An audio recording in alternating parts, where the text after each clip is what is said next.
श्री शिवाय नमस्तुभ्यम। स्वागत है आप सभी का शिव महापुराण के 12वें दिन की कथा में। दोस्तों, आज की कथा में हम रुद्र संहिता तृतीय पार्वती खंड शुरू कर रहे हैं। दोस्तों, सभी मिलकर बोले हर हर महादेव। हिमालय के स्थावर जंगम दिव्य स्वरूप एवं दिव्य तत्व का वर्णन, मैना के साथ उनका विवाह तथा मैना आदि को पूर्व जन्म में प्राप्त हुए सनकादि के शाप एवं वरदान का कथन। नारद जी ने पूछा, ब्राह्मण पिता के जग में अपने शरीर का परित्याग करके दक्ष कन्या जगदम्बा सती देवी किस प्रकार गिरिजाराज हिमालय की पुत्री हुई, किस तरह अंतित उग्र तपस्या करके उन्होंने पुण्य शिव को ही पति रूप में प्राप्त किया, ये मेरा प्रश्न है। आप इस पर बलिवांती और विशेष रूप से प्रकाश डालिए। ब्रह्मा जी ने कहा, मुने नारद, तुम पहले पार्वती की माता के जन्म, विवाह और अन्य भक्तिवर्धक पावन चरित्र सुनो। मुनिश्रेष्ठ, उत्तर दिशा में पर्वतों का राजा हिमवान नामक महान पर्वत है जो महातेजस्वी और समृद्धिशाली है। उसके दो रूप प्रसिद्ध है, एक स्थावर और दूसरा जंगम। मैं संक्षेप से उसके सूक्ष्म स्थावर स्वरूप का वर्णन करता हूँ। वह रमणीय पर्वत नाना प्रकार के रत्नों का आकार खान है और पूर्व तथा पश्चिम समुद्र के भीतर प्रवेश करके इस तरह खड़ा है मानो भूमंडल को नापने के लिए कोई मानदंड हो। वह नाना प्रकार के वृक्षों से व्याप्त है और अनेक शिखरों के कारण विचित्र शोभा से संपन्न दिखाई देता है। सिंह, व्याघ्र आदि पशु सदा सुखपूर्वक उसका सेवन करते हैं। हिम का तो वह भंडार ही है, इसीलिए अंततः उग्र जान पड़ता है। भांति भांति के आश्चर्यजनक दृश्य से उसकी विचित्र शोभा होती है। देवता, ऋषि, सिद्ध और मुनि उस पर्वत का आश्रय लेकर रहते हैं। भगवान शिव को वह बहुत प्रिय है, तपस्या करने का स्थान है। स्वरूप से ही वह अंततः पवित्र और महात्माओं को भी पावन करने वाले हैं। तपस्या में वह अंततः शीघ्र सिद्धि प्रदान करता है। अनेक प्रकार के दांतों की खान और शुभ है। वही दिव्य शरीर धारण करके सर्वांग सुंदर रमणीय देवता के रूप में भी स्थित है। भगवान विष्णु का अविकृत अंश है, इसीलिए वह शैलराज साधु संतों को अधिक प्रिय है। एक समय गिरिवर हिमवान ने अपनी कुल परंपरा की स्थिति और धर्म की वृद्धि के लिए देवताओं तथा पितरों का हित करने की अभिलाषा से अपना विवाह करने की इच्छा की। मुनीश्वर, उस अवसर पर संपूर्ण देवता अपने स्वार्थ का विचार करके दिव्य पितरों के पास आकर उनसे प्रसन्नता पूर्वक बोले। देवताओं ने कहा, पितरों, आप सब लोग प्रसन्नचित्त होकर हमारी बात सुने और यदि देवताओं का कार्य सिद्ध करना आपको भी अविष्ट हो तो शीघ्र वैसा ही करे। आपकी ज्येष्ठ पुत्री जो मैना नाम से प्रसिद्ध है, वह मंगल रूपणी है। उसका विवाह आप लोग अंत्यत प्रसन्नता पूर्वक हिमवान पर्वत से कर दे। ऐसा करने पर आप सब लोगों को सर्वथा महान लाभ होगा और देवताओं के दुखों का निवारण भी पग पग पर होता रहेगा। देवताओं की जय बात सुनकर पितरों ने विचार करके स्वीकृति दे दी और अपनी पुत्री मैना को विधि पूर्वक हिमालय के हाथ में दे दिया। उस पर मंगलमय विवाह में बड़ा उत्सव मनाया गया।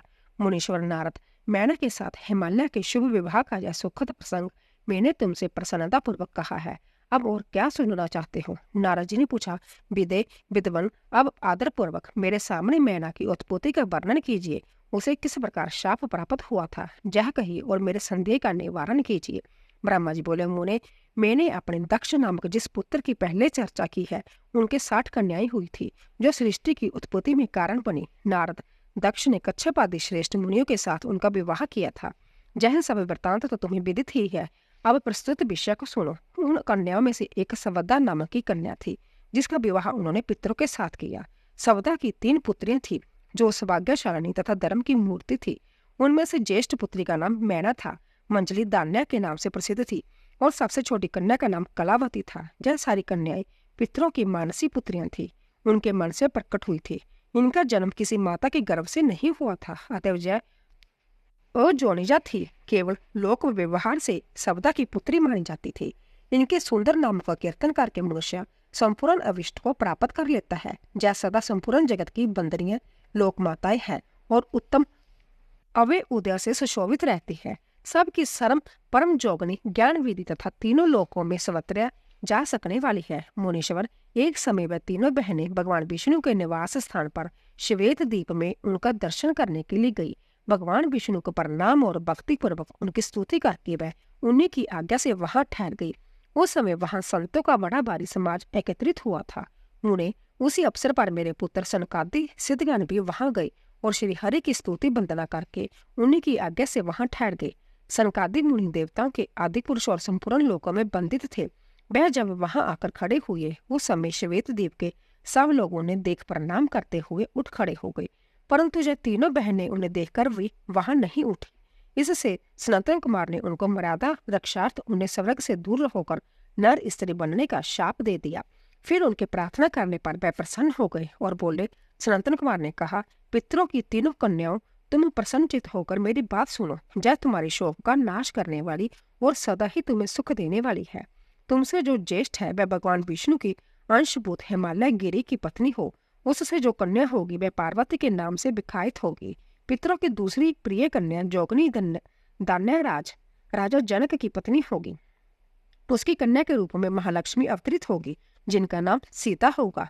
इसी प्रकार पितरों की छोटी पुत्री कलावती द्वापर के अंतिम भाग में वृषभानु वैश्य की पत्नी होगी और उसकी प्रिय पुत्री राधा के नाम से विख्यात होगी। जोगनी मेनका मैना पार्वती के वरदान से अपने पति के साथ उसी शरीर से कैलाश नामक परम पद को प्राप्त हो जाएगी। दन्या तथा उनके पति जनक कुल में उत्पन्न हुए जीवन मुक्त महाजोगी राजा सिरध्वज लक्ष्मी स्वरूपा सीता के प्रभाव से बैकुंठ धाम में जाएंगे। वृषभानु के साथ वैवाहिक मंगल कृत्य संपन्न होने के कारण जीवन मुक्त जोगनी कलावती भी अपनी कन्या राधा के साथ गोलोक धाम में जाएगी, इसमें संशय नहीं है। विपत्ति में पड़े बिना कहाँ तिनकी महिमा प्रकट होती है। उत्तम कर्म करने वाले पुण्य आत्मा पुरुषों का भी संकट जब टल जाता है तब उन्हें दुर्लभ सुख की प्राप्ति होती है। अब तुम लोग प्रसन्नता पूर्वक मेरी दूसरी बात भी सुनो, जो सदा सुख देने वाली है। मैना की पुत्री जगदम्बा पार्वती देवी अंत्यत दुस्सह तप करके भगवान शिव की प्रिय पत्नी बनेंगी। दान्या की पुत्री सीता भगवान श्री राम जी की पत्नी होगी और लोक आचार का आश्रय ले श्री राम के साथ विहार करेगी। साक्षात गोलोकधाम में निवास करने वाली राधा ही कलावती की पुत्री होगी। वह गुप्त स्नेह में बंधकर श्री कृष्ण की प्रियतमा बनेंगी। ब्रह्मा जी कहते हैं, नारद, इस प्रकार शाप के ब्याज से दुर्लभ वरदान देकर सबके द्वारा प्रशंसित भगवान सनातन कुमार मुनि भाइयों से वहीं अंतर्धान हो गए। तात पितरों की मानसी पुत्री व तीनों बहनें इस प्रकार शाप मुक्त हो सुख पाकर तुरंत अपने घर को चली गई। नारद जी बोले, महामते, आपने मैना के पूर्व जन्म की जो शुभ अवैधुत कथा कही है, उनके विवाह का प्रसंग भी मैंने सुन लिया है।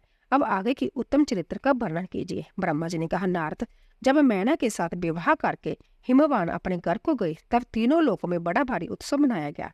हिमालय भी अंततः प्रसन्न हो मैना के साथ अपने सुखदायक सदन में निवास करने लगे। मुने उस समय श्री विष्णु आदि समस्त देवता महात्मा मुनि गिरिजा के पास गए। उन सब देवताओं को आया देख महान हिमगिरी ने प्रशंसा पूर्वक उन्हें प्रणाम किया और अपने भाग्य की सराहना करते हुए भक्ति भाव से उन सबका आदर सत्कार किया। हाथ जोड़ मस्तक झुकाकर वह बड़े प्रेम से स्तुति करने को उद्यत हुए। शैलराज के शरीर में महान रोमांच हो आया। उनके नेत्रों से प्रेम के आंसू बहने लगे। मुने हिमशैल ने प्रसन्नता से अंतत प्रेम पूर्वक प्रणाम किया और विनीत भाव से खड़े हो श्री विष्णु आदि देवताओं से कहा, हिमाचल बोले, आज मेरा जन्म सफल हो गया है। मेरी बड़ी बारी तपस्या सफल हुई है। आज मेरा ज्ञान सफल हुआ और आज मेरी सारी किराएं सफल हो गई। आज मैं धन्य हूँ। मेरी सारी भूमि धन्य हुई। मेरा कुल धन्य हुआ। मेरी स्त्री तथा मेरा सब कुछ धन्य हो गया। इसमें संशय नहीं है, क्योंकि आप सब महान देवता एक साथ मिलकर एक ही समय जहाँ पधारे हैं, मुझे अपना सेवक समझकर प्रसन्नता पूर्वक उचित कार्य के लिए आज्ञा दे। हिमगिरी का जय वचन सुनकर वह सब देवता बड़े प्रसन्न हुए और अपने कार्य की सिद्धि मनाते हुए बोले। देवताओं ने कहा, महाप्राग हिमाचल, हमारा हितकारक वचन सुनो। हम सब लोग जिस काम के लिए जहाँ आए हैं उसे प्रसन्नता पूर्वक बता रहे हैं।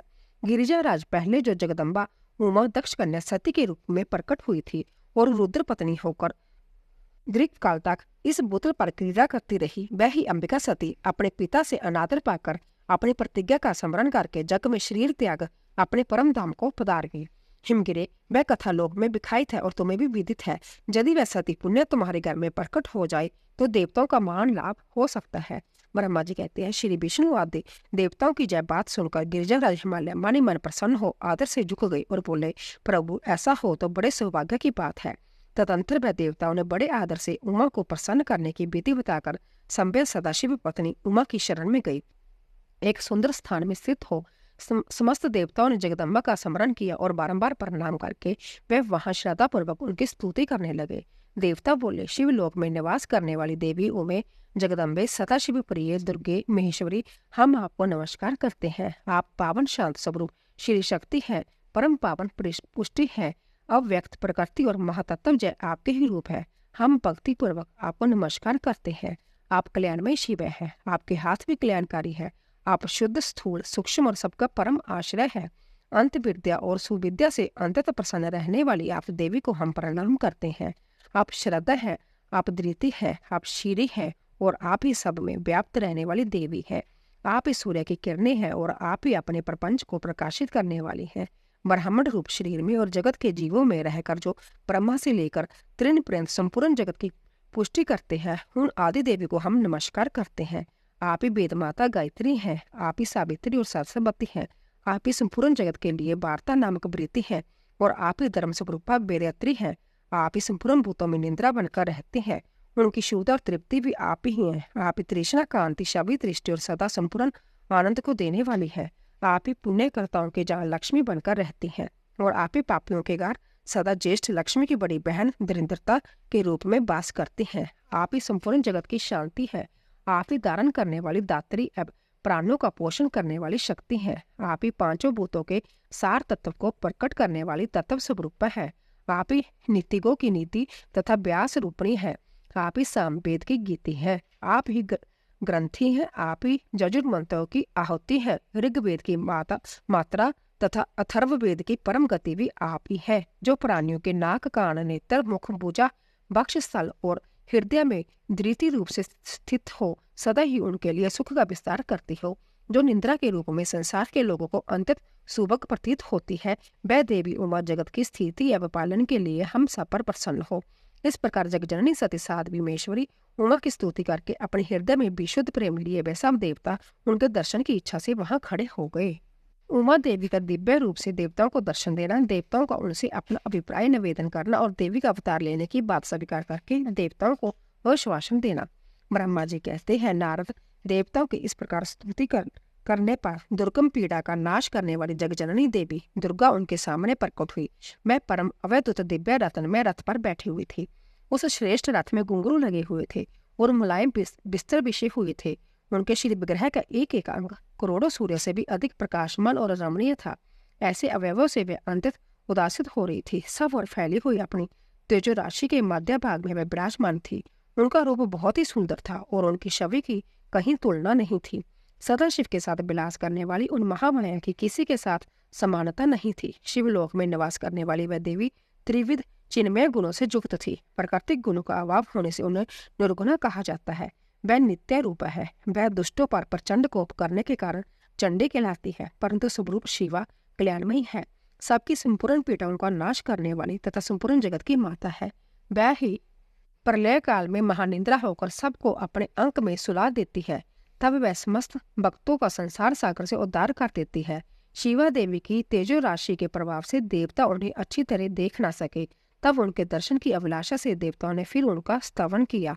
तदंतर दर्शन की इच्छा रखने वाले विष्णु आदि सब देवता उन जगदम्बा की कृपा पाकर वहां उनका सुस्पष्ट दर्शन कर सके।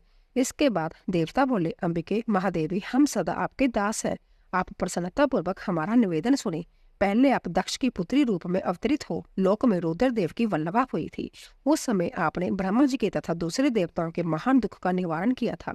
तदंतर पिता से अनादर पाकर अपनी की हुई प्रतिज्ञा के अनुसार आपने शरीर को त्याग दिया और सबधाम में पधार आई। इससे भगवान हर को भी बड़ा दुख हुआ। महेश्वरी, आपके चले आने से देवताओं का कार्य पूरा नहीं हुआ। अंत हम देवता और मुनि व्याकुल होकर आपकी शरण में आए हैं। महाशनि शिवे, आप देवताओं का मनोरथ पूर्ण करे, जिससे सनातन कुमार का वचन सफल हो। देवी, आप बोतल पर अवतरित हो, पुण्य रुद्र देवी की पत्नी होइए और यथायोग्य ऐसी लीला कीजिए जिससे देवताओं का सुख प्राप्त हो। देवी, इससे कैलाश पर्वत पर निवास करने वाले रुद्र देव भी सुखी होंगे। आप ऐसी कृपा करें जिससे सब सुखी हो जाए और सबका सारा दुख नष्ट हो जाए। ब्रह्मा जी कहते हैं, नारद, ऐसा कहकर विष्णु आदि सब देवता प्रेम में मग्न हो गए और भक्ति से विनम्र होकर चुपचाप खड़े रहे।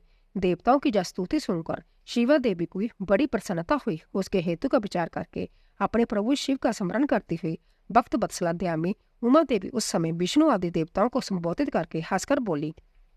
उमा ने कहा, हे हरे, हे विदे और हे देवताओं तथा मुनियों, तुम सब लोग अपने मन से व्यथा को निकाल दो और मेरी बात सुनो। मैं तुम पर प्रसन्न हूँ, इसमें संशय नहीं है।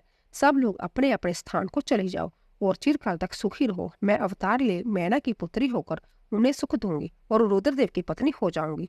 ये मेरा अंतत गुप्त मत है। भगवान शिव की लीला अव्यक्त है, वह ज्ञानियों को भी मोह में डालने वाली है। देवताओं, उस जग में जाकर पिता के द्वारा अपने स्वामी का अनादर देख जब से मैं दक्ष जनित शरीर को त्याग दिया है, तभी से वह मेरे स्वामी काला अग्नि रुद्रदेव तत्काल दिगंबर हो गए हैं। वह मेरी ही चिंता में डूबे रहते हैं। उनके मन में यह विचार उठा करता है कि धर्म को जानने वाली सती मेरा रोष देखकर पिता के जग में गई और वहां मेरा अनादर देख मुझ में प्रेम होने के कारण उसने अपना शरीर त्याग दिया। यही सोचकर वह घर बार छोड़ लौकिक वेश धारण करके जोगी हो गए हैं। मेरी स्वरूपभूता सती के विजोग को वह मेश्वर सहन न कर सके। देवताओं, भगवान रुद्र की वजह अंतित इच्छा है कि भूतल पर मैना और हिमाचल के घर में मेरा अवतार हो, क्योंकि वह पुण्य मेरा पानी ग्रहण करने की अधिक अभिलाषा रखते हैं। अंत मैं रुद्रदेव के संतोष के लिए अवतार लूंगी और लौकिक गति का आश्रय लेकर हिमालय पत्नी मैना की पुत्री होंगी। ब्रह्मा जी कहते, नारद, ऐसा कहकर जगदम्बा शिवा उस समय समस्त देवताओं को देखते देखते ही अदृश्य हो गई और तुरंत अपने लोक चली गई। तदंतर हर्ष से भरे हुए विष्णु आदि समस्त देवता और मुनि उस दिशा को प्रणाम करके अपने अपने धाम चले गए। मैना को प्रत्यक्ष दर्शन देकर शिवा देवी का उन्हें अविष्ट वरदान से संतुष्ट करना तथा मैना से मेना का जन्म। नारद जी ने पूछा, पिताजी, जब देवी दुर्गा अंतर्धान हो गई और देवगण अपने अपने धाम को चले गए, उसके बाद क्या हुआ? ब्रह्मा जी ने कहा, मेरे पुत्रों में श्रेष्ठ नारद, जब विष्णु आदि देव समुदाय हिमालय और मैना को देवी की आराधना का उपदेश दे चले गए, तब गिरिजाराज हिमाचल और मैना दोनों दंपति ने बड़ी भारी तपस्या आरंभ की। वह दिन रात शंभु और शिवा का चिंतन करते हुए भक्ति युक्त चित्त से नित्य उनकी सम्यक रीति से आराधना करने लगे। हिमवान की पत्नी मैना बड़ी प्रसन्नता से साथ शिव सहित शिवा देवी की पूजा करने लगी। वह उन्हीं के संतोष के लिए सदा ब्राह्मणों को दान देती थी। मन में संतान की कामना ले मैना चैत्र मास के आरंभ से लेकर 27 वर्षों तक प्रतिदिन शिवा देवी की पूजा और आराधना में लगी रही। वह अष्टमी को उपवास करके नवमी को लड्डू, बलि सामग्री, पिट्ठी, खीर और गंध पुष्प आदि देवी को भेंट करती थी। गंगा के किनारे औषधि प्रसत में उमा की मिट्टी की मूर्ति बनाकर नाना प्रकार की वस्तुएं समर्पित करके उसकी पूजा करती थी। मैना देवी कभी निराहार रहती, कभी व्रत के नियमों का पालन करती, कभी जल पीकर रहती और कभी हवा पीकर ही रह जाती थी। विशुद्ध तेज से दमकती हुई दीप्तिमान मैना ने प्रेम पूर्वक शिवा में चित्त लगाए 27 वर्ष व्यतीत कर दिए। 27 वर्ष पूरे होने पर जगमयी शंकर कामनी जगदम्बा उमा अंतत प्रसन्न हुई। मैना की उत्तम भक्ति से संतुष्ट हो गए परमेश्वरी देवी उन पर अनुग्रह करने के लिए उनके सामने प्रकट हुई। तेजोमंडल के बीच में विराजमान तथा दिव्य अवयवों से संयुक्त उमा देवी प्रत्यक्ष दर्शन देव मैना से हंसती हुई बोली। देवी ने कहा, गिरिजाराज हिमालय की रानी महासाध्वी मैना, मैं तुम्हारी तपस्या से बहुत प्रसन्न हूँ। तुम्हारे मन में जो अभिलाषा है उसे कहो। मैना, तुमने तपस्या, व्रत और समाधि के द्वारा जिस जिस वस्तु के लिए प्रार्थना की है वह सब मैं तुम्हें दूंगी। तब मैना ने प्रत्यक्ष प्रकट हुई कालिका देवी को देखकर प्रणाम किया और इस प्रकार कहा। मैना बोली, देवी, इस समय मुझे आपके रूप का प्रत्यक्ष दर्शन हुआ है, अंतः मैं आपकी स्तुति करना चाहती हूँ। कालिके, इसके लिए आप प्रसन्न हो। ब्रह्मा जी कहते हैं, नारद, मैना के ऐसे कहने पर सर्वमोहिनी कालिका देवी ने मन में अंतत प्रसन्न हो अपनी दोनों बाहों से खींचकर मैना को हृदय में लगा लिया। इससे उन्हें तत्काल महाज्ञान की प्राप्ति हो गई। फिर तो मैना देवी प्रिय वचन द्वारा भक्ति भाव से अपने सामने खड़ी हुई कालिका की स्तुति करने लगी। मैना बोली, जो महामाया जगत को धारण करने वाली चंडिका, लोकधारणी तथा संपूर्ण मनोवांछित पदार्थों को देने वाली है, उन महादेवी को मैं प्रणाम करती हूँ। जो नित्य आनंद प्रदान करने वाली माया, जोग निंद्रा, जग जननी तथा सुंदर कमलों की माला से अलंकृत है, उन नित्य सिद्धा उमा देवी को मैं नमस्कार करती हूँ। जो सबकी माता मही, नित्य आनंदमयी भक्तों के शोक का नाश करने वाली तथा कल्प पर्यंत नारियों एवं प्राणियों की बुद्धि रूपणी है, उन देवी मैं प्रणाम करती हूँ। आप जातियों के अज्ञान में बंधन के नाश की हेतुभूता ब्रह्मा विद्या है, फिर मुझे ऐसी नारियां आपके प्रभाव का क्या वर्णन कर सकती है। अथर्ववेद की जो हिंसा, मारण आदि का प्रयोग है वह आप ही है। देवी, आप मेरे अविष्ट फल को सदा प्रदान कीजिए। आकार रहित, भावहीन तथा अदृश्य नित्य नित्य तन्मात्राओं से आप ही पंचभूतों के समुदायों को संयुक्त करती है। आप ही उनकी शाश्वत शक्ति है। आपका स्वरूप नित्य है। आप समय समय पर जोगयुक्त एवं समर्थ नारी के रूप में प्रकट होती है। आप ही जगत की जोनी और आधार शक्ति है। आप ही प्राकृतिक तत्वों से परे नित्य प्रकृति कही गई है, जिसके द्वारा ब्रह्मा के स्वरूप को वश में किया जाता है। वह नित्य विद्या आप ही है। माते, आज मुझ पर प्रसन्न होइए। आप ही अग्नि के भीतर व्याप्त उग्र दाहिका शक्ति है। आप ही सूर्य किरणों में स्थित प्रकाशिका शक्ति है। चंद्रमा में जो आहिदिका शक्ति है वह भी आप ही है। ऐसी आप चंडी देवी में मैं स्तवन और बंधन करती हूँ। आप स्त्री को बहुत प्रिय है। उद्रवरेता ब्रह्मचारियों की देवभूता नित्य ब्रह्मा शक्ति भी आप ही है। संपूर्ण जगत की वांछा तथा श्री हरि की माया भी आप ही है, जो देवी इच्छा अनुसार रूप धारण करके सृष्टि पालन सहरमयी हो उन कार्यों का संपादन करती है तथा ब्रह्मा विष्णु एवं रुद्र के शरीर को भी हेतुभूता है, वह आप ही है। देवी आज आप मुझ पर प्रसन्न हो, आपको पुण्य मेरा नमस्कार है। ब्रह्मा जी कहते हैं, नारद, मैना के इस प्रकार स्तुति करने पर दुर्गा कालिका ने पुण्य उन मैना देवी से कहा, तुम अपना मनोवांछित वर मांगो।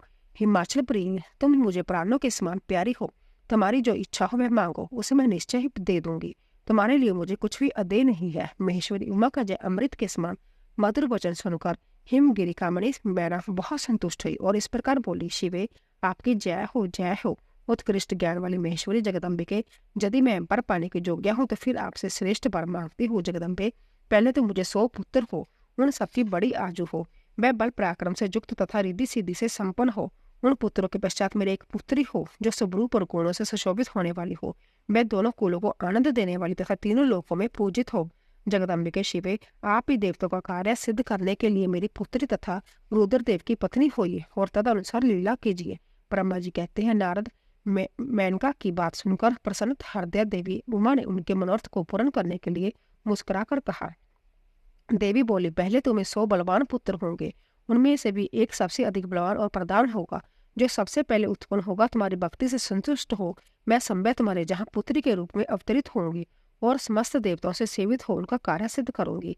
ऐसा कहकर जगदात्री परमेश्वरी कालिका शिवा मेनका के देखते देखते वहीं अदृश्य हो गई। तात महेश्वरी से अविष्ट वर पाकर मेनका को भी अपार हर्ष हुआ। उनका तपस्या जनित सारा क्लेश नष्ट हो गया। उन्हें फिर काल कर्म से मेनक के गर्भ और रहा और वह प्रतिदिन बढ़ने लगा। समय अनुसार उसने एक उत्तम पुत्र को उत्पन्न किया जिसका नाम मेनाक था। उसने समुद्र के साथ उत्तम मैत्री बांधी। वह अवैधुत पर्वत नागबद्धों के उपभोग का स्थल बना हुआ था। उसके समस्त अंग श्रेष्ठ थे। हिमालय के 100 पुत्र में वह सबसे श्रेष्ठ और महान बल पराक्रम संपन्न थे। अपने से जा अपने बाद प्रकट हुए समस्त पर्वतों में एकमात्र मेनाक ही पर्वतराज के पद पर प्रतिष्ठित थे। देवी उमा का हिमवान के हृदय तथा मैना के गर्भ में आना, गर्भावस्था देवी का देवताओं द्वारा स्थावन, उनका दिव्य रूप में प्रादुर्भाव, माता मैना से बातचीत तथा नवजात कन्या के रूप में परिवर्तित होना। ब्रह्मा जी कहते हैं, नारद, तदंतर मैना और हिमालय आदर पूर्वक देव कार्य की सिद्धि के लिए कन्या प्राप्ति के हेतु वहां जग जननी भगवती उमा का चिंतन करने लगे, जो प्रसन्न होने पर संपूर्ण अविष्ट वस्तु को देने वाली है। वह महेश्वरी उमा अपने पूर्ण अंश से गिरिजाराज हिमवान के चित्त में प्रविष्ट हुई। इससे उनके शरीर में अपूर्व एवं सुंदर प्रभा उतर आई। वह आनंद मग्न हो अंततः प्रकाशित होने लगे। उस अवैधुत तेजो राशि से संपन्न महामना हिमालय अग्नि के समान अदृश्य हो गए।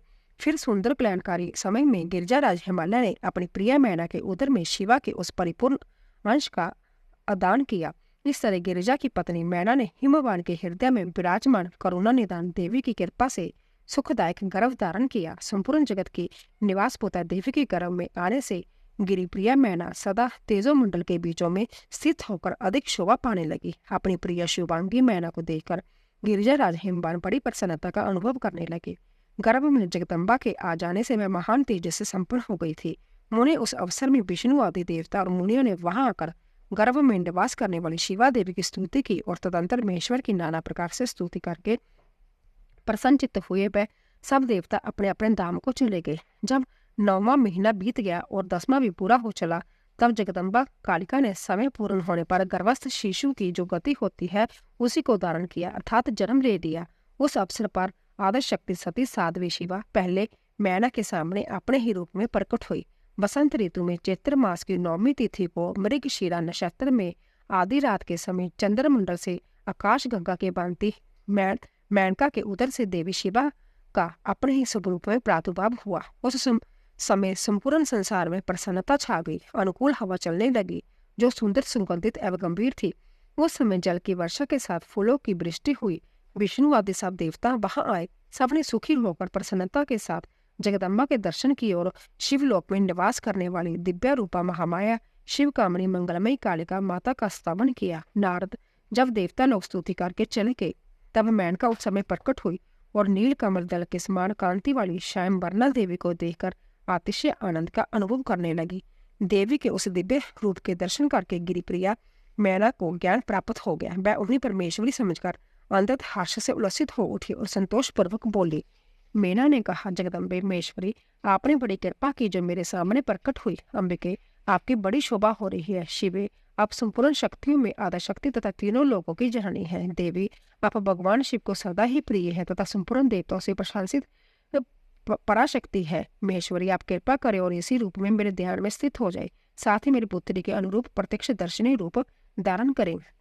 ब्रह्मा जी कहते हैं, नारद, पर्वत पत्नी मैना की जब बात सुनकर अंततः प्रसन्न हुई। शिवा देवी ने उस गिरिप्रिया को इस प्रकार उत्तर दिया। देवी बोली, मैना, तुमने पहले मेरी बड़ी सेवा की थी, उस समय तुम्हारी भक्ति से प्रसन्न हो मैं वर देने के लिए तुम्हारे निकट आई। वर मांगो। मेरी इस वाणी को सुनकर तुमने जो वर मांगा है वह इस प्रकार है। महादेवी, आप मेरी पुत्री हो जाए और देवताओं का हित साधन करे। तब मैंने तथास्तु कहकर तुम्हें सादर यह वर दे दिया था और मैं अपने धाम को चली गई थी। गिरिकामणि, उस बार के अनुसार समय पाकर आज मैं तुम्हारी पुत्री हुई हूँ। आज मैंने जो दिव्य रूप का दर्शन कराया है, इसका उद्देश्य इतना ही है कि तुम्हें मेरे स्वरूप का स्मरण हो जाए, अन्यथा मनुष्य रूप में प्रकट होने पर मेरे विषय में तुम अनजान ही बनी रहती। अब तुम दोनों दंपति पुत्री भाव से अथवा दिव्य भाव से मेरा निरंतर चिंतन करते हुए मुझ में स्नेह रखो, इसमें मेरी उत्तम गति प्राप्त होगी। मैं पृथ्वी पर अवैध लीला करके देवताओं का कार्य सिद्ध करूंगी, भगवान शंभु की पत्नी होंगी और सज्जनों का संकट से उद्धार करूंगी। ऐसा कहकर जगमाता शिवा चुप हो गई और उसी क्षण माता के देखते देखते प्रसन्नता पूर्वक नवजात पुत्री के रूप में परिवर्तित हो गई। ब्रह्मा जी कहते हैं, नारद, मैना के सामने महातेजस्विनी कन्या होकर लौकिक गति का आश्रय ले वह रोने लगी। उसका मनोहर रुदन सुनकर घर की सब स्त्रियां हर्ष से खिल उठी और बड़े बेग से प्रसन्नता पूर्वक वहां आ पहुंची। नीलकमल तल के समान श्याम कांति वाली उस परम तेजस्विनी और मनोरम कन्या को देखकर गिरिजाराज हिमालय अतिशय आनंद में निमग्न हो गए। तदंतर सुंदर मुहूर्त में मुनियों के साथ हिमवान ने अपनी पुत्री के काली आदि सुखदायक नाम रखे। देवी शीला गिरिजा के भवन में दिनों दिन बढ़ने लगी। ठीक उसी तरह जैसे वर्षों के समय में गंगा जी जलराशि और शरद ऋतु के शुक्ल पक्ष में चांदनी बढ़ती है, सुशीलता आदि गुणों से संयुक्त तथा बंधुजनों की प्यारी उस कन्या को कुटुंब के लोग अपने कुल के अनुरूप पार्वती नाम से पुकारने लगे। माता ने कालिका को उमा अरे तपस्या मत कर कहकर तप करने से रोका था। मुने इसीलिए वह सुंदर मुख वाली गिरिजा नंदनी आगे चलकर लोक में उमा के नाम से विख्यात हो गई। नारद, तदंतर जब विद्या के उपदेश का समय आया तब शिवा देवी अपने चित्त को एकाग्र करके बड़ी प्रसन्नता के साथ श्रेष्ठ गुरु से विद्या पढ़ने लगी। पूर्व जन्म की सारी विद्याएं उन्हें उसी तरह प्राप्त हो गई जैसे शरत काल में हंसों की पांत अपने आप स्वर्ग को तट पर पहुंचा जाती है और रात्रि में अपना प्रकाश संपत्तियां महाऔषधियों को प्राप्त हो जाता है। मुने, इस प्रकार मैंने शिवा की किसी एक लीला का ही वर्णन किया है, अब अन्य लीलाओं का वर्णन करूंगा, सुनो। एक समय की बात है, तुम भगवान शिव की प्रेरणा से प्रसन्नता पूर्वक हिमाचल के घर गए। मुने, तुम शिव तत्व के ज्ञाता और उनकी लीला के जानकारों में श्रेष्ठ हो। नारद, गिरिजाराज हिमालय ने तुम्हें घर पर आया देख प्रणाम करके तुम्हारी पूजा की और अपनी पुत्री को बुलाकर उससे तुम्हारे चरणों में प्रणाम करवाया। मुनीश्वर, फिर संध्या ही तुम्हें नमस्कार करके हिमाचल ने अपने सौभाग्य की सराहना की और हिमालय बोले, हे मुने नारद, ब्रह्म पुत्रों में श्रेष्ठ ज्ञानवान प्रभु आप सर्वज्ञ हैं और कृपा पूर्वक दूसरों के उपकार में लगे रहते हैं। मेरी पुत्री की जन्म कुंडली में जो गुण दोष है उसे बताइए। मेरी बेटी किसकी सौभाग्यवती प्रिय पत्नी होगी। ब्रह्मा जी कहते हैं, मुनिश्रेष्ठ, तुम बातचीत में कुशल और कौतिकी तो है ही। गिरिजाराज हिमालय के ऐसा कहने पर तुमने कालिका का हाथ देखा, उसके संपूर्ण अंगों पर विशेष रूप से दृष्टिपात करके हिमालय से इस प्रकार कहना आरंभ किया। नारद बोले, शैलराज और मैना, आपकी जब पुत्री चंद्रमा की आदि कला के समान बड़ी है, समस्त शुभ लक्षण इसके अंगों की शोभा बढ़ाते हैं। यह अपने पति के लिए अंतित सुखदायिनी होगी और माता पिता की भी कीर्ति बढ़ाएगी। संसार की समस्त नारियों में जब परम साध्वी और सब जनों को सदा महान आनंद देने वाली होगी। गिरिजाराज, तुम्हारी पुत्री के हाथ में सब उत्तम लक्षण ही विद्यमान है, केवल एक रेखा विलक्षण है, उसका यथार्थ फल सुनो। इसी ऐसा पति प्राप्त होगा जो जोगी नंग दड़ंगा रहने वाला, निर्गुण और निष्काम होगा। उसके ना माँ होगी ना बाप, उसे मान सम्मान का भी कोई ख्याल नहीं रहेगा और वह सदा अमंगल वेश धारण करेगा। ब्रह्मा जी कहते हैं, नारद, तुम्हारी इस बात को सुन और सत्य मानकर मैना तथा हिमाचल दोनों पति पत्नी बहुत दुखित हुई, परंतु जगदम्बा शिवा तुम्हारी ऐसे वचन को सुनकर और लक्षणों द्वारा उस बापी पति को शिव मानकर मानी मान हर्ष से खिल उठी। नारद जी की बात कभी झूठ नहीं हो सकती। यही सोचकर शिवा भगवान शिव के जुगल चरणों में संपूर्ण हृदय से अंतर स्नेह करने लगी। नारद, उस समय मानी मन दुखी हो हिमवान ने तुमसे कहा, मुने उस रेखा का फल सुनकर मुझे बड़ा दुख हुआ है। मैं अपनी पुत्री को उससे बचाने के लिए क्या उपाय करूं? मुने तुम महान कौतुक करने वाले और वार्तालाप विशारद हो। हिमवान की बात सुनकर अपने मंगलकारी वचन द्वारा उनका हर्ष बढ़ाते हुए तुमने इस प्रकार कहा। नारद बोले, गिरिजाराज तुम स्नेह पूर्वक सुनो, मेरी बात सच्ची है, वह झूठ नहीं होगी। हाथ की रेखा ब्रह्मा जी की लिपि है, निश्चय ही वह मिथ्या नहीं हो सकती। अंत्यशैल प्रवर इस कन्या को वैसा ही पति मिलेगा, इसमें संशय नहीं है। परंतु इस रेखा के कुफल से बचने के लिए एक उपाय भी है, उसे प्रेम पूर्वक सुनो। उसे करने से तुम्हें सुख मिलेगा। मैंने जैसे वर का निरूपण किया है वैसे ही भगवान शंकर है। वह सर्व समर्थ है और लीला के लिए अनेक रूप धारण करते हैं। उनमें समस्त कुलक्षण सद्गुणों के समान हो जाएंगे। समर्थ पुरुष में कोई दोष भी नहीं हो तो वह उसे दुख नहीं देता। असमर्थ के लिए ही वह दुखदायक होता है। इस विषय में सूर्य, अग्नि और गंगा का दृष्टांत सामने रखना चाहिए। इसलिए तुम विवेक पूर्वक अपनी कन्या शिवा को भगवान शिव के हाथ में सौंप दो। भगवान शिव सबके ईश्वर से वह निर्विकार, समर्थशाली और अविनाशी है। वह जल्दी ही प्रसन्न हो जाते हैं। अंत शिवा को ग्रहण कर लेंगे, इसमें संशय नहीं है। विशेषतः वह तपस्या से वश में हो जाते हैं।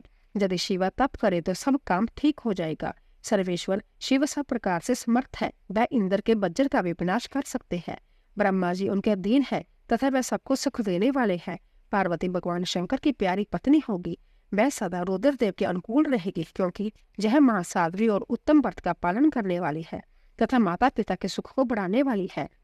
यह तपस्या करके भगवान शिव के मन को अपने वश में कर लेगी और वह भगवान भी इसके सिवा किसी दूसरी स्त्री से विवाह नहीं करेंगे। इन दोनों का प्रेम एक दूसरे के अनुरूप है। वैसा उच्च कोटि का प्रेम ना तो किसी का हुआ है, न इस समय है और न आगे होगा। गिरिश्रेष्ठ, इन्हें देवताओं के कार्य करने हैं। उनके जो जो काम नष्ट प्राय हो गए हैं उन सब का इनके द्वारा पुण्य जीवन या उद्धार होगा। आद्रिराज, आप ही कन्या को पाकर ही भगवान हर आदिनेश्वर होंगे। इन दोनों का पुण्य हर्षपूर्वक मिलन होगा। आपकी जय पुत्री अपनी तपस्या के प्रभाव से सर्वेश्वर महेश्वर को संतुष्ट करके उनके शरीर के आधे भाग को अपने अधिकार में कर लेगी। उनका अर्धांग बन जाएंगे। गिरिश्रेष्ठ, तुम्हें अपनी जय कन्या भगवान शंकर के सिवा दूसरे किसी को नहीं देनी चाहिए। जय देवताओं का गुप्त रहस्य है, इसे कभी प्रकाशित नहीं करना चाहिए। हिमालय ने कहा, ज्ञानी मुनि नारद, मैं आपको एक बात बता रहा हूँ, उसे प्रेम पूर्वक सुनिए और आनंद का अनुभव कीजिए। सुना जाता है महादेव जी सब प्रकार की आसक्तियों का त्याग करके अपने मन को संयम में रखते हुए नित्य तपस्या करते हैं। देवताओं की भी दृष्टि में नहीं आते। देवऋषि ध्यान मार्ग में स्थित हुए वह भगवान शंभु पर ब्रह्मा में लगाए हुए अपने मन को कैसे हटाएंगे? ध्यान छोड़कर विवाह करने को कैसे उद्यत होंगे? इस विषय में मुझे महान संदेह है। दीपक की लौ के समान प्रकाशमान अविनाशी, प्रकृति से परे, निर्विकार, निर्गुण, सुगुण, निर्विशेष और निर्भय जो परब्रह्म है, वह उनके अपना सदाशिव नामक स्वरूप है। अरिता वह उसी का सर्वत्र साक्षात करते हैं। किसी ब्रह्मा अनात्म वस्तु पर दृष्टि नहीं डालते। मुने, जहाँ आए हुए किन्नरों के मुख से उनके विषय में नित्य ऐसी ही बात सुनी जाती है, क्या वह बात मिथ्या ही है? विशेषतः यह बात भी सुनने में आती है कि भगवान हर ने पूर्व काल में सती के समक्ष एक प्रतिज्ञा की थी। उन्होंने कहा था, दक्ष कुमारी प्यारी सती, मैं तुम्हारे सिवा दूसरी किसी स्त्री का अपनी पत्नी बनाने के लिए न वरण करूंगा न ग्रहण। यह मैं तुमसे सत्य कहता हूँ। इस प्रकार सती के साथ उन्होंने पहले ही प्रतिज्ञा कर ली है। अब सती के मर जाने पर वह दूसरी किसी स्त्री को कैसे ग्रहण करेंगे? जय सुनकर नारद ने कहा, महामते गिरिजाराज, इस विषय में तुम्हें चिंता नहीं करनी चाहिए। तुम्हारी जब पुत्री काली ही पूर्व काल में दक्ष कन्या सती हुई थी। उस समय इसी का सदा सर्वमंगलदायी सती नाम था। वह सती दक्ष कन्या होकर रुद्र की प्यारी पत्नी हुई थी। उन्होंने पिता के जग में अनादर पाकर तथा भगवान शंकर का भी अपमान हुआ देख क्रोध पूर्वक अपने शरीर को त्याग दिया था। वह ही सती फिर तुम्हारे घर में उत्पन्न हुई है। तुम्हारी पुत्री साक्षात जगदम्बा शिवा है। जय पार्वती भगवान हर की पत्नी होगी, इसमें संशय नहीं है। नारद, जय सब बातें तुमने हिमवान को विस्तार पूर्वक बताई। पार्वती का वह पूर्व रूप और चरित्र प्रीति को बढ़ाने वाला है। काली के उस संपूर्ण पूर्व वृत्तांत को तुम्हारे मुख से सुनकर हिमवान अपनी पत्नी और पुत्र के साथ तत्काल संदेह रहित हो गई। इसी तरह तुम्हारे मुख से अपनी उस पूर्व कथा को सुनकर काली ने लज्जा के मारे मस्तक झुका लिया और उसके मुख पर मंद मुस्कान की प्रभा फैल गई। गिरिजाराज हिमालय पार्वती के उस चरित्र को सुनकर उसके माथे पर हाथ फेरने लगे और मस्तक सूंघकर उसे अपने आसन के पास ही बैठा लिया। नारद, इसके पश्चात तुम उसी क्षण प्रसन्नता पूर्वक स्वर्ग लोक को चले गए और गिरिजाराज हिमवान भी मन ही मन मनोहर आनंद से युक्त हो अपने सर्व संपत्तिशाली भवन में प्रविष्ट हो गए। मैना और हिमालय की बातचीत पार्वती तथा हिमवान के स्वप्न तथा भगवान शिव से मंगल ग्रह की उत्पत्ति का प्रसंग। ब्रह्मा जी कहते हैं, नारद, जब तुम स्वर्ग लोक को चले गए तब से कुछ काल और व्यतीत हो जाने पर एक दिन मैना ने हिमवान के निकट जाकर उन्हें प्रणाम किया। फिर खड़ी हो वह गिरी कामनी मैना अपने पति से विनयपूर्वक बोली। मैना ने कहा, प्राणनाथ, उस दिन नारद मुनि ने जो बात कही थी उसको स्त्री स्वभाव के कारण मैंने अच्छी तरह नहीं समझा। मेरी तो ये प्रार्थना है कि आप कन्या का विवाह किसी सुंदर वर के साथ कर दीजिए। वह विवाह सर्वथा अपूर्व सुख देने वाला होगा। गिरिजा का वर शुभ लक्षण से संपूर्ण और कुलीन होना चाहिए। मेरी बेटी मुझे प्राणों से भी अधिक प्रिय है। वह उत्तम वर पाकर जिस प्रकार भी प्रसन्न और सुखी हो सके वैसा कीजिए। आपको मेरा नमस्कार है। ऐसा कहकर मैना अपने पति के चरणों पर गिर पड़ी। उस समय उनके मुख पर आंसू की धारा बह रही थी। प्राग श्रोमणी हिमवान ने उन्हें उठाया और यथावत समझाना आरंभ किया। हिमवान बोले, देवी मेनके, मैं यथार्थ और तत्व की बात बताता हूँ, सुनो। भ्रम छोड़ो, मुनि की बात कभी झूठी नहीं हो सकती। यदि बेटी पर तुम्हें स्नेह है तो उसे सादर शिक्षा दो कि वह भक्ति पूर्वक सुस्थिर चित्त होकर भगवान शंकर के लिए तप करे। मेनके, यदि भगवान शिव प्रसन्न होकर काली का पानी ग्रहण कर लेते हैं तो सब शुभ ही होगा। नारद जी का बताया हुआ अमंगल या अशुभ नष्ट हो जाएगा। शिव के समीप सारे अमंगल सदा मंगल रूप हो जाते हैं। इसलिए तुम पुत्री को शिव की प्राप्ति के लिए तपस्या करने की शीघ्र शिक्षा दो। ब्रह्मा जी कहते हैं, नारद, हिमवान की यह बात सुनकर मैना को बड़ी प्रसन्नता हुई। वह तपस्या में रुचि उत्पन्न करने के लिए पुत्री को उपदेश देने के लिए नियमित उसके पास गई, परंतु बेटी के सुकुमार अंग पर दृष्टिपात करके मैना के मन में बड़ी व्यथा हुई। उनके दोनों नेत्रों में तुरंत आंसू भर आए। फिर तो गिरिप्रिया मैना में अपनी पुत्री को उपदेश देने की शक्ति नहीं रह गई। अपनी माता की उस चेष्टा को पार्वती जी शीघ्र ही ताड़ गई। तब वह सर्वज्ञ परमेश्वरी कालिका देवी माता को बारंबार आश्वासन दे तुरंत बोली। पार्वती ने कहा, माँ, तुम बड़ी समझदार हो, मेरी जब बात सुनो। आज पिछली रात्रि के समय ब्रह्म मुहूर्त में मैंने एक स्वप्न देखा, उसे बताती हूँ। माताजी, स्वप्न में एक दयालु एवं तपस्वी ब्राह्मण ने मुझे शिव की प्रसन्नता के लिए उत्तम तपस्या करने का प्रसन्नता पूर्वक उपदेश दिया है। नारद, यह सुनकर मेनका ने शीघ्र ही अपने पति को बुलाया और पुत्री के देखे हुए स्वप्न को तुरंत कह सुनाया। मेनाक के मुख से पुत्री के स्वप्न को सुनकर गिरिजाराजी हिमालय बड़े प्रसन्न हुए और अपनी प्रिय पत्नी को समझाते हुए बोले। गिरिजा ने कहा, प्रिय, पिछली रात में मैंने भी एक स्वप्न देखा है। मैं आदर पूर्वक उसे बताता हूँ, तुम प्रेम पूर्वक उसे सुनो। एक बड़े उत्तम तपस्वी थे। नारद जी ने वर के जैसे लक्षण बताए थे उन्हीं लक्षणों से युक्त शरीर को उन्होंने धारण कर रखा था। वह बड़ी प्रसन्नता के साथ मेरे नगर के निकट तपस्या करने के लिए आए हैं। उन्हें देखकर मुझे बड़ा हर्ष हुआ और मैं अपनी पुत्री को साथ लेकर उनके पास गया। उस समय मुझे ज्ञात हुआ कि नारद जी के बताए हुए वर भगवान शंभु जय ही है। तब मैंने उन तपस्वी की सेवा के लिए अपनी पुत्री को उपदेश देकर उनसे भी प्रार्थना की कि वह इसकी सेवा स्वीकार करे, परंतु उस समय उन्होंने मेरी बात नहीं मानी। इतने में ही वहां सांख्य और वेदांत के अनुसार बहुत बड़ा विवाद छिड़ गया।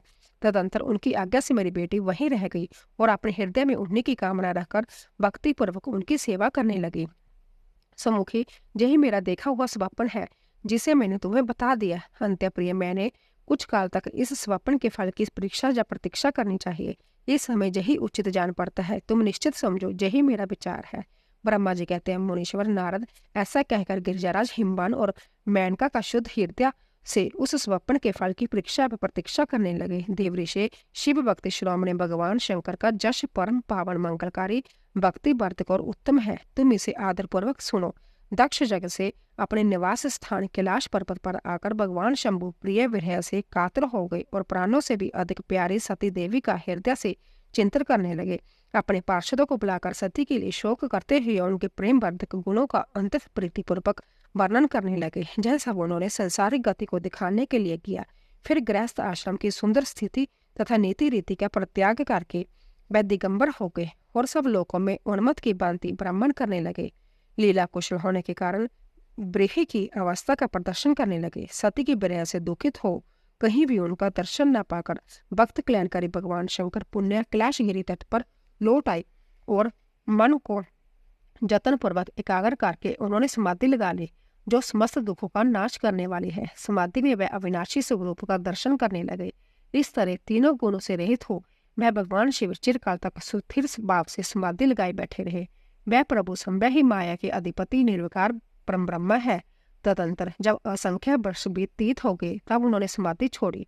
उसके बाद तुरंत ही जो चरित्र हुआ उसे मैं तुम्हें बताता हूँ। भगवान शिव के ललाट से उस समय श्रम जनित पसीने की एक बूंद पृथ्वी पर गिरी और तत्काल एक शिशु के रूप में परिणित हो गई और उन्होंने उस बालक की 4 भुजाएं थी, शरीर की कांति लाल थी और आकार मनोहर था। दिव्य द्युति से दीप्तिमान वह शोभाशाली बालक अंतत दुस्सह तेज से संपन्न था। तथापि उस समय लोकाचार प्राण परमेश्वर शिव के आगे वह साधारण शिशु की भांति रोने लगा। जह देख पृथ्वी भगवान शंकर से व्यवहार उत्तम बुद्धि से विचार करने के पश्चात सुंदरी स्त्री का रूप धारण करके वहीं प्रकट हो गई। उन्होंने उस सुंदर बालक को तुरंत उठाकर अपनी गोद में रख लिया और अपने ऊपर प्रकट होने वाले दूध को ही सतन्या के रूप में उसे पिलाने लगी। उन्होंने स्नेह से उसका मुंह चूमा और अपना ही बालक मान हंस हंस कर उसे खिलाने लगी। परमेश्वर शिव का हित साधन करने वाली पृथ्वी देवी सच्चे भाव से संभ्या उसकी माता बन गई। संसार की सृष्टि करने वाले परम कौतकी एवं विद्वान अंतर्जामी शंभु वह चरित्र देखकर हंस पड़े और पृथ्वी को पहचान कर उनसे बोले, दारने तुम धन्य हो, मेरे इस पुत्र का प्रेम पूर्वक पालन करो। यही श्रेष्ठ शिशु मुझ महातेजस्वी शंभु के श्रम जल पसीने से तुम्हारे ही ऊपर अंतत उत्पन्न हुआ है। वसुदेव, यह प्रियकारी बालक यद्यपि मेरे श्रम जल से प्रकट हुआ है तथापि तुम्हारे नाम से तुम्हारे ही पुत्र के रूप में इसकी ख्याति होगी। जय सदा त्रिविध तापों से रहित होगा, अंतत गुणवान और भूमि देने वाला होगा। जय मुझे भी सुख प्रदान करेगा। तुम इसे अपनी रुचि के अनुसार ग्रहण करो। ब्रह्मा जी कहते, नारद ऐसा कहकर भगवान शिव चुप हो गए। उनकी हृदय से ब्रह का प्रभाव कुछ कम हो गया। उनमें ब्रह क्या था, वह लोग आचार का पालन कर रहे थे। वास्तव में सत्पुरुषों के प्रिय श्री रुद्रदेव निर्विकार परमात्मा ही है। शिव की उपयुक्त आज्ञा को शिरोधार्य करके पुत्र सहित पृथ्वी देवी शीघ्र ही अपने स्थान को चली गई। उन्हें अत्यंत सुख मिला। वह बालक बौम नाम से प्रसिद्ध हुआ। युवा होने पर तुरंत काशी चला गया और वहां उसने दीर्घ काल तक भगवान शंकर की सेवा की। विश्वनाथ जी की कृपा से ग्रह की पदवी पाकर वह भूमि कुमार शीघ्र ही श्रेष्ठ एवं दिव्य लोक में चले गए, जो शुक्र लोक से परे है। भगवान शिव का गंगा अवतरण तीर्थ में तपस्या के लिए आना, हिमबान द्वारा उनका स्वागत, पूजन और स्तवन तथा भगवान शिव की आज्ञा अनुसार उनका उस स्थान पर दूसरों को न जाने देने की व्यवस्था करना। ब्रह्मा जी कहते हैं, नारद, हिमवान की पुत्री लोक पूजित शक्ति स्वरूपा पार्वती हिमालय के घर में रहकर बढ़ने लगी। जब उनकी अवस्था 8 वर्ष की हो गई तब सती के बेरिया से कातर हुए शंभु को उनके जन्म का समाचार मिला। नारद उस अवैधत बालिका पार्वती को हृदय में रखकर मन ही मन बड़े आनंद का अनुभव करने लगे। इसी बीच में लौकिक गति का आश्रय ले शंभु ने अपने मन को एकाग्र करने के लिए तप करने का विचार किया। नंदी आदि कुछ शांत पार्षदों को साथ ले वह हिमालय के उत्तम शिखर पर गंगा अवतार नामक तीर्थ में चले गए, जहां पूर्व काल में ब्रह्मधाम में च्युत होकर समस्त पाप राशि का विनाश करने के लिए चली हुई परम पावनी गंगा पहले पैल भूतल पर अवतरित हुई थी। जितेंद्रिय हर ने वही रहकर तपस्या आरंभ की। वह आलस्य रहित हो चेतन ज्ञान स्वरूप नित्य ज्योतिमय निरमय जगन्मय चिदानंद स्वरूप दैत्यहीन और आश्रय रहित अपने आत्मभूत परमात्मा का एकाग्र भाव से चिंतन करने लगे। भगवान हर के ध्यान परायण होने पर नंदी भृंगी आदि कुछ अन्य पार्षदगण भी ध्यान में तत्पर हो गए। उस समय कुछ ही प्रमथगण परमात्मा शंभु की सेवा करते थे। वह सबके सब मौन रहते और एक शब्द भी नहीं बोलते थे। कुछ द्वारपाल हो इसी समय गिरिजाराज हिमवान औषधि बहुल शिखर पर भगवान शंकर का शुभ आगमन सुनकर उनके प्रति आदर की भावना से वहां आए। आकर सेवकों से गिरिजा ने भगवान रुद्र को प्रणाम किया, उनकी पूजा की और अंत्यत प्रसन्न हाथ जोड़कर उनका सुंदर स्तवन किया। फिर हिमालय ने कहा, प्रभु, मेरे सौभाग्य का उदय हुआ है जो आप जहाँ पधारे हैं। आपने मुझे सनाथ कर दिया। क्यों ना हो, महात्माओं ने जब ठीक ही वर्णन किया है कि आप दीन बत्सल हैं। आज मेरा जन्म सफल हो गया है, आज मेरा जीवन सफल हुआ और आज मेरा सब कुछ सफल हो गया, क्योंकि आपने जहाँ पधारने का कष्ट उठाया है। महेश्वर, आप मुझे अपना दास समझकर शांत भाव से मुझे सेवा के लिए आज्ञा दीजिए। मैं बड़ी प्रसन्नता से अनन्यचित होकर आपकी सेवा करूंगा। ब्रह्मा जी कहते हैं, नारद, गिरिजाराज का यह वचन सुनकर महेश्वर ने किंचित आंखें खोली और सेवकों सहित हिमवान को देखा। सेवकों सहित गिरिजा को उपस्थित देख ध्यान युग में स्थित हुए जगदीश्वर वृषध्वज ने मुस्कुराते हुए कहा, महेश्वर बोले, शैलराज, मैं तुम्हारे शिखर पर एकांत में तपस्या करने के लिए आया हूँ। तुम ऐसा प्रबंध करो जिससे कोई भी मेरे निकट न आ सके। तुम महात्मा हो, तपस्या के दाम हो तथा मुनि देवता और राक्षसों और अन्य महात्माओं को भी सदा आश्रय देने वाले हो। द्विज आदि का तुम्हारे ऊपर सदा ही निवास रहता है। तुम गंगा से अभिषिक्त होकर सदा के लिए पवित्र हो गए हो। दूसरों का उपकार करने वाले तथा संपूर्ण पर्वतों के समर्थशाली राजा हो। गिरिजाराज में जहाँ गंगावतरण स्थल में तुम्हारे आश्रित होकर आत्म स्वयं पूर्वक बड़ी प्रसन्नता के साथ तपस्या करूंगा। शैलराज गिरिश्रेष्ठ, जिस साधन से जहाँ मेरी तपस्या बिना किसी विघ्न बाधा के चालू रह सके, उसे इस समय प्रयत्न पूर्वक करो। पर्वत परवर मेरी यह सबसे बड़ी सेवा है। तुम अपने गर्ज और मैंने जो कुछ कहा है उसका उत्तम प्रीति से जतन पूर्वक प्रबंध करो। ब्रह्मा जी कहते हैं, नारद, ऐसा कहकर सृष्टिकर्ता जगदीश्वर भगवान शंभु चुप हो गए। उस समय गिरिजा ने शंभु से प्रेम पूर्वक यह बात कही, जगन्नाथ परमेश्वर, आज मैंने अपने प्रदेश में स्थित हुए आपका स्वागत पूर्वक पूजन किया है। यही मेरे लिए महान सौभाग्य की बात है। अब आपसे और क्या प्रार्थना को। मेश्वर, कितने ही देवता बड़े बड़े जतन का आश्रय ले महान तप करके भी आपको नहीं पाते। वह ही आप जहाँ संभ्य उपस्थित हो गए। मुझसे बढ़कर श्रेष्ठ सौभाग्यशाली और पुण्य आत्मा दूसरा कोई नहीं है, क्योंकि आप मेरे पुष्ट भाग पर तपस्या के लिए उपस्थित हुए हैं। परमेश्वर, आज मैं अपने को देवराज इंद्र से भी अधिक भाग्यवान मानता हूँ, क्योंकि सेवकों सहित आपने जहाँ आकर मुझे अनुग्रह का भागी बना दिया है। देवेश, आप स्वतंत्र है, जहाँ बिना किसी विघ्न बाधा के उत्तम तपस्या कीजिए। प्रभु, मैं आपका दास हूँ, अंत सदा आपकी आज्ञा के अनुसार सेवा करूंगा। ब्रह्मा जी कहते हैं, नारद, ऐसा कह गिरिजाराज हिमालय तुरंत अपने घर को लौट आए। उन्होंने अपनी प्रिया मेनका को बड़े आदर से वह सारा वृतांत कह सुनाया। फिर शैलराज ने साथ जानने वाले परिजनों तथा समस्त सेवकों को बुलाकर उन्हें ठीक ठीक समझाया। हिमालय बोले, आज से कोई भी गंगावतरण नामक स्थान में, जो मेरे पुष्ट भाग में ही है, मेरी आज्ञा मानकर न जाए। जय, मैं सच्ची बात कहता हूँ, यदि कोई वहां जाएगा तो उस महादुष्ट को मैं विशेष दंड दूंगा। उन्होंने इस प्रकार अपने समस्त गणों को शीघ्र ही नियंत्रित करके हिमबाण ने विघ्न निवारण के लिए जो सुंदर प्रयत्न किया, मैं तुम्हें बताता हूँ, सुनो। हिमबाण का पार्वती को शिव की सेवा में रखने के लिए उनसे आज्ञा मांगना और शिव का कारण बताते हुए इस प्रस्ताव को अस्वीकार कर देना। ब्रह्मा जी कहते हैं, नारद, तदंतर शैलराज हिमालय उत्तम फल फूल लेकर अपनी पुत्री के साथ हर्षपूर्वक भगवान हर के समीप गए। वहां जाकर उन्होंने ध्यान प्रायण त्रिलोकीनाथ शिव को प्रणाम किया और अपनी अवैध कन्या काली को हृदय से उनकी सेवा में अर्पित कर दिया। फूल फल आदि सारी सामग्री उनके सामने रखकर पुत्री को आगे करके शैलराज ने शंभु से कहा, भगवान, मेरी पुत्री आप भगवान चंद्रशेखर की सेवा करने के लिए उत्सुक है। अंत आपके आराधन की इच्छा से मैं इसको साथ लाया हूँ। यह अपनी दो सखियों के साथ सदा आप शंकर की ही सेवा में रहे। नाथ, यदि आपका मुझ पर अनुग्रह है तो इस कन्या को सेवा के लिए आज्ञा दीजिए। तब भगवान शंकर ने उस परम मनोहर काम रूपनी कन्या को देखकर आंखें मूंद ली और अपने त्रिगुणातीत अविनाशी परम तत्वन्य उत्तम रूप का ध्यान आरंभ किया। उस समय सर्वेश्वर एवं सर्वव्यापी जटा जूटधारी वेदांत एवं वेद्या चंद्रकला विभूषण शंभु उत्तम आसन पर बैठकर नेत्र बंद किए तप ध्यान में ही लग गए। यह देख हिमाचल ने मस्तक झुकाकर पुण्य उनके चरणों में प्रणाम किया। यद्यपि उनके हृदय में दीनता नहीं थी, तो भी वह उस समय इस संशय में पड़ गई कि न जाने भगवान मेरी प्रार्थना स्वीकार करेंगे या नहीं। भक्तों में श्रेष्ठ गिरिजाराज हिमबाण ने जगत के एकमात्र बंधु भगवान शिव से इस प्रकार कहा। हिमालय बोले, देवादिदेव महादेव करुणाकर शंकर विभो, मैं आपकी शरण में आया हूँ। आंखें खोलकर मेरी ओर देखिए। शिव सर्वमेशान जगत को आनंद प्रदान करने वाले प्रभु महादेव, आप संपूर्ण आपत्तियों का निवारण करने वाले हैं। मैं आपको प्रणाम करता हूँ। स्वामी प्रभु, मैं अपनी इस पुत्री के साथ प्रतिदिन आपका दर्शन करने के लिए आऊंगा, इसके लिए आदेश दीजिए। उनकी जय बात सुनकर देवादिदेव महेश्वर ने आंखें खोलकर ध्यान छोड़ दिया और कुछ सोच विचार कर कहा। महेश्वर बोले, गिरिजाराज, तुम अपनी इस कुमारी कन्या को घर में रखकर ही नित्य मेरे दर्शन को आ सकती हो, अन्यथा मेरा दर्शन नहीं हो सकता। महेश्वर की ऐसी बात सुनकर शिवा के पिता हिमबाण मस्तक झुकाकर उन भगवान शिव से बोले, प्रभु, जय तो बताइए, किस कारण से मैं इस कन्या को साथ आपके दर्शन के लिए नहीं ला सकता? क्या जय आपकी सेवा की योग्य नहीं है? फिर उसे नहीं लाने का क्या कारण है? जय मेरी समझ में नहीं आता। जय सुनकर भगवान वृषभ ध्वज शंभु हंसने लगे और विशेषतः दुष्ट जोगियों को लोकाचार का दर्शन कराते हुए वह हिमालय से बोले, शैलराज, जय कुमारी सुंदर कटि प्रदेश से सुशोभित तनवन की चंद्रमुखी और शुभ लक्षण से संपन्न है, इसलिए इसे मेरे समीप तुम्हें नहीं लाना चाहिए। इसके लिए मैं तुम्हें बार बार रोकता हूँ। वेद के पारंगत विद्वानों ने नारी को माया रूपनी कहा है। विशेषतः जुवती स्त्री तो तपस्वियों की तप में विघ्न डालने वाली ही होती है। गिरिश्रेष्ठ, मैं तपस्वी जोगी और सदा माया से निर्लिप्त रहने वाला हूँ। मुझे जुवती स्त्री से क्या प्रयोजन है?